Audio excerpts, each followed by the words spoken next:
Grabe yan. Lalo ito si Torre, parang hindi Pilipino. Bullshit kang opisyal ka. Nung Nasa panahon balat na na nila siguro, yan. Yung nagsabayan tayo sa nag-duty rin ako, duty pa ako, hahamunin na kita ng barilan. Tandaan mo, Kahit anong to. ano ba binigay sa'yo? Ilang bilyon? Ikaw lang ang makinabang, ikaw ang masayang buhay mo. Tignan mo mga kapwa mo Pilipino, hindi kumakain. Tangina mo, Ina. ang ginawa niyo kay Presidente, kay Tatay Digong. Kung hindi kay Tatay Digong, hindi ito ba sa sahod niyo? Bullshit!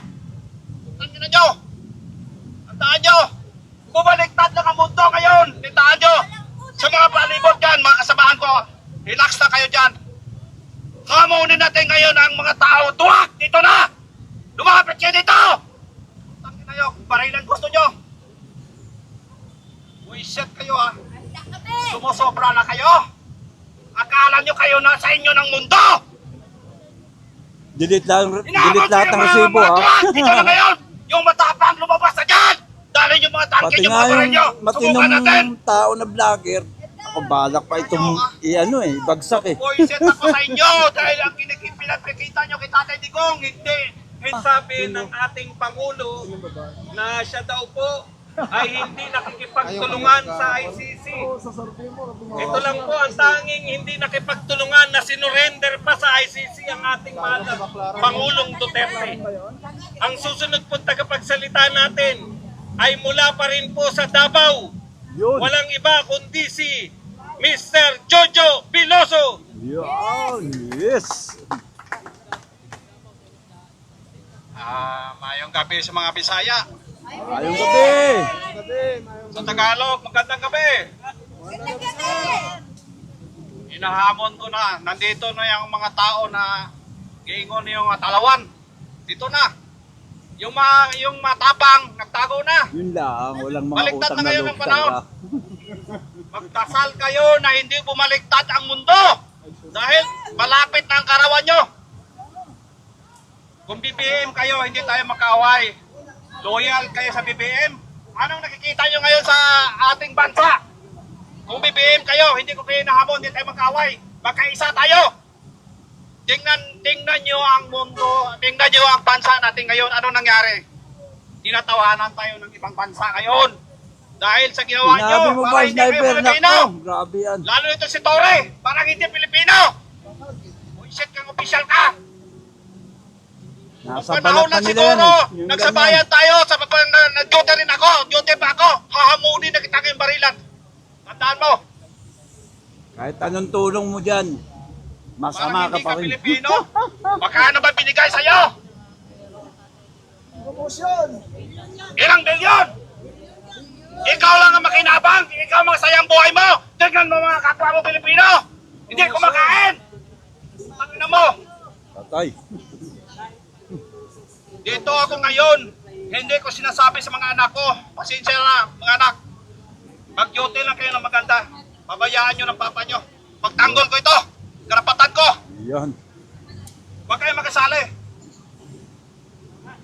Kung nandyan na kayo sa posisyon nyo, dahil official din kayo, sana tingnan nyo ngayon kung ano ng Pilipinas, ang bansa natin!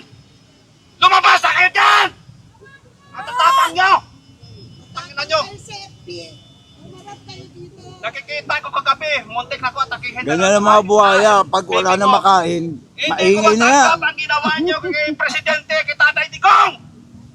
Kung hindi kay Tatay Digong, hindi ito ba sa sahod nyo? Bullshit! Tangina nyo! Tandaan nyo! Bumaliktad lang ang mundo ngayon. Tandaan nyo! Sa mga palibot dyan, mga kasamahan ko, relax na kayo dyan. Hamunin natin ngayon ang mga tao. Tuwak! Dito na! Lumapit kayo dito! Tangina nyo, barilan gusto nyo. Buisit kayo ha. Sumusobra na kayo. Akala nyo kayo na sa inyo ng mundo. Delete lahat Inaabot ng kayo resibo mga ha. tuwak! Dito na ngayon! Yung matapang lumabas na dyan! Dali yung mga tangke Pati yung nga mga baril nyo. yung Subukan natin. matinong tao na vlogger. Ako balak pa itong bagsak eh. Buisit ako sa inyo dahil ang pinagkikita nyo kay Tatay Digong, hindi na kayo ano. Tingnan nyo. Hamunin ko kayo. Sisirain yan kahit sinong tao. Basta Mga kababayan ko, mga kabady ko dyan, si Bema lahat wala ng mga pa. retired, mga Absent. sundalo, polis, sana isipin nyo naman. Hindi na ba si Bema? Ako, pumunta dito kahit taga-Davao ako dahil nakita ko nakita ko yung ginawa nyo kay Tatay Digong. Sorry kung nasabi ko kanina yung hindi maganda dahil nasaktan talaga ako. Noong panahonan natin na nasa duty pa ako, hindi ko matik talaga nakita ko kay Tatay Digong ginawa nyo. Naghihingi lang si Tatay Digong kaya kung pwede bukas na umaga mag-prepare ng gamit ko. Hindi yung pinayagan. Anong ginawa niyo sa Hindi naman anak niya nag-iikot. saka kay misis niya? Parang kinaladkad yung na ginawa niyo ng hayop. Doon lang ako nagalit. Sorry sa lahat na mga active na mga Nag-iikot ba? military at Nag-iikot saka ba yung polis. live natin? Hindi naman ah. May mga anak din ako na nasa duty pa ngayon. Pero sorry sa inyo anak. Nabayaan nyo ng papa nyo kasi Sa 5G tayo eh. Hindi ko ipaglaban. Isipin nyo naman ang ginawa nyo kay Tatay Digong. Doon na ako nasaktan. Pina-invite ko kayo. Ako nandito na. Punta kayo dito. Sama-sama tayo dito. Tulungan natin itong bansa kung paano natin ito matino ang makaginawa yung huling generation na naman nasusunod sa atin. Ilang taon na lang dito sa mundo, yung tagal ko, kaysa isip ko ngayon 62 na ako. Kung ano yung sa akin ng buong may kapal, sana makita ko naman na makaginawa sa akin yung mga apo ko ba ng araw. Kaya guminawa naman na mag-unlad naman ang Pilipinas. Ano natin, wag lang maglolobat. Ang Yun hinihiling ko sa inyo, pumunta kayo dito. Ayaw ko rin ang gulo sana. Magtulong-tulungan tayo. Parehas tayo Pilipino. Wala naman dito nakatira sa na Smart dito Telecom. ka sa Pilipinas. Pilipino ka na rin. Tulong-tulong tayo. Hindi yung Sagot po ang ng ginagawang sponsor yun. masama. Nakakasunod Doon yun. kayo. Dahil binigyan kayo ng pera. Hindi That the arrest of former President complied with the Philippines' commitment to the Interpol.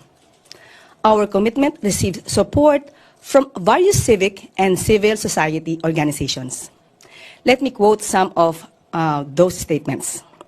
Former Senator Lila de Lima said, "Duterte is being made to answer, not me, but to the victims, to their families, to a world that refuses to forget. This is not about vengeance. This is about justice finally taking its course." The Free Legal Assistance Group said it welcomes the issuance by the ICC of the warrant of arrest against Mr. Rodrigo Roa Duterte and the action taken by the Philippine authorities to enforce the warrant against Mr. Duterte.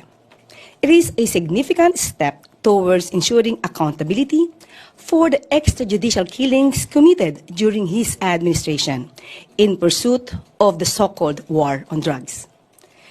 The Commission on Human Rights, meanwhile, said, "The pursuit of justice cannot be stalled.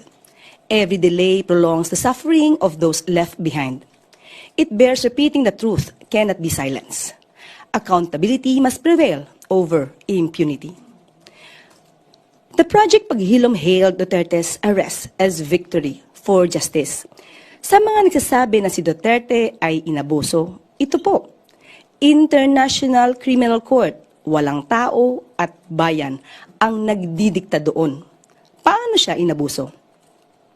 Human Rights Watch Deputy Asia Director Byrony Lau also said former President Duterte's arrest and transfer to The Hague is a long overdue victory against impunity that could bring victims and their families a step closer to justice. Adding that, this momentous event sends a message to human rights abuses everywhere that one day they could be held to account.